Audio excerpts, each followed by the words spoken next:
Dans l'actualité ce soir, l'État, mauvais payeur des factures de la presse au Burkina Faso. En tout cas, les patrons de presse estiment à plus de 300 millions de francs CFA les factures impayées de l'État. Et ces créances datent parfois de plus de 5 ans.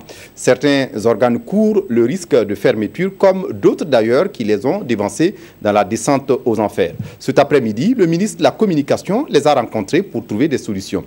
Va-t-on vers le remboursement rapide de ces dettes? Élément de réponse avec Ismaël Diloma, Sirima. Le gouvernement burkinabé doit beaucoup de milliards aux organes de presse. Les dettes vis-à-vis de la RTB et de Sidoya avaient été évaluées respectivement à 800 millions et 200 millions de francs CFA.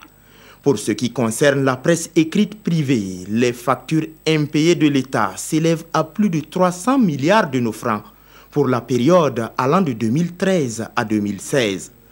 J'ai noté tantôt qu'il y a certains confrères, certaines entreprises qui sont en train de fermer. Et je le répète, je ne dis pas forcément que c'est lié exclusivement à la dette de l'État.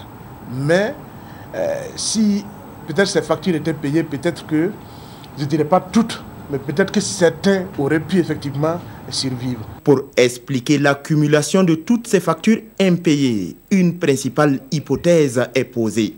On a un problème avec l'administration publique vis-à-vis de la presse, c'est que l'administration publique demande à la presse en urgence de faire des couvertures médiatiques. Donc on n'a pas les délais de mise en œuvre de tout ce qui est procédure financière, c'est-à-dire contrat, etc. Et après, lorsque certains organes se font payer, ça devient un problème. Pour éponger ces factures impayées, le ministre porte-parole du gouvernement n'a pas évoqué de solutions concrètes. Il a par ailleurs émis l'idée d'un guichet unique pour traiter des questions de factures impayées des organes de presse dans les années à venir.